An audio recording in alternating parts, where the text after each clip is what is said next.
ها عمر آروم باش. صبح خیر مهرنگار. عجب دختری جسور و چلاق بوده که از اسب حتی هراس نداری ها؟ صبح خیر.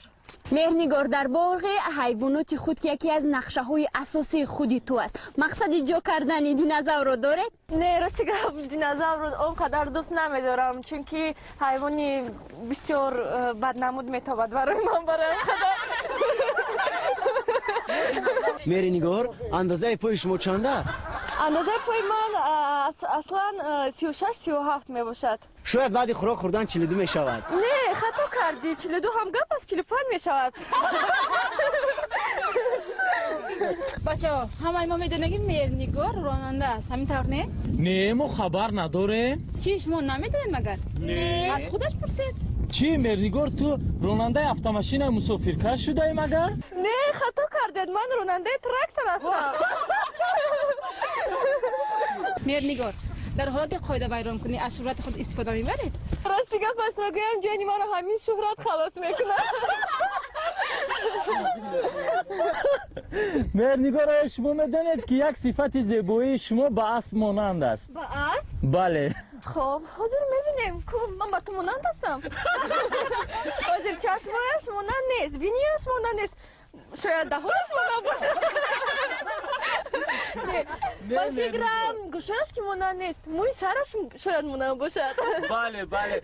انا همین یالهای اسب بسیار هم با موی دراز دلربای تو مانند است. تشکر. مهرنگار سوال نوبتی من چنین است. خب خوراک دوست داشته ترین اسب کدام است؟ من برای تو 3 واریانت پیشنهاد میکنم و تو امکانیت داری که از هر 3 اون یک تاش رو انتخاب کنی.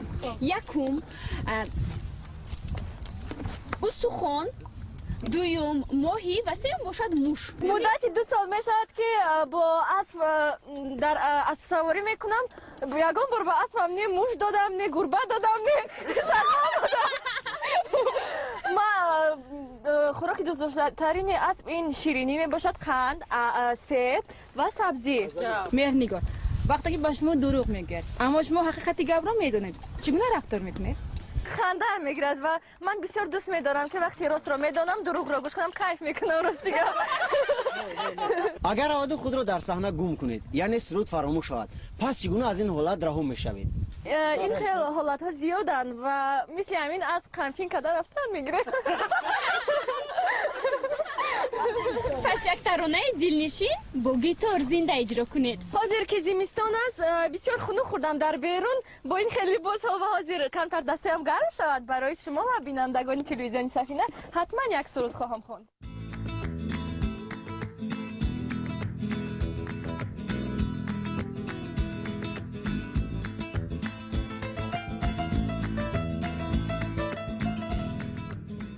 حاضر سرود میخونیم و نه تنها برای تلویزیونی سفینه بینندگان تلویزیونی سفینه بلکه برای من اسب‌ها برای شتر در اینجا بوده هستم برای شتر که تو من نکند برای سرود میخونیم.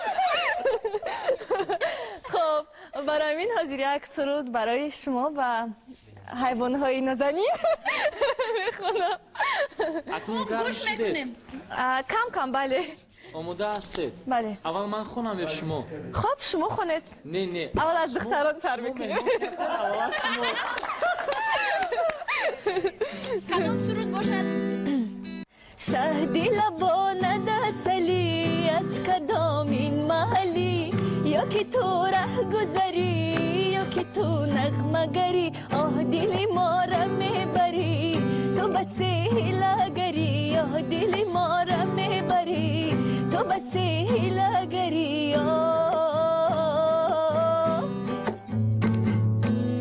چی کنم با کی بگم راز نهانم غم دل را به کدام در بکشانم که همان هم دمی دید کیست وای در غمی دید که همان هم نفسم که به وصلش برسم شهدی لبانه دستلی از کدام این محلی یا که تو ره گذری یا که تو نغمه گری یا دل ما را میبری تو بس هیله گری یا دل ما را میبری تو بس هیله گری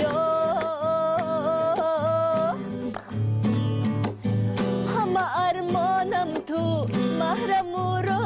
تو راز پنهانم تو میدانی نمیدانی میدانی نمیدانی شهدی لبانه دستلی از کدامین محلی یا که تو ره گذری یا که تو نغمه گری یا دلی ما را میبری تو بس هیله‌گری یا دلی ما را میبری تو بس هیله‌گری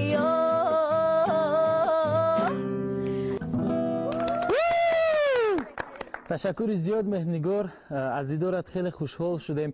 بگذار تمام سال انا همین گونه چهره خندان و شکوفان و مثل گل در نشو و نما باشه. بگذار تمام خواهش و آرزوهایی که داری در سال نو میلادی با اون مقصد و نیت‌های خویش برسه. با شما نیز تمنیت‌های از همه بهترین را آرزو مندم.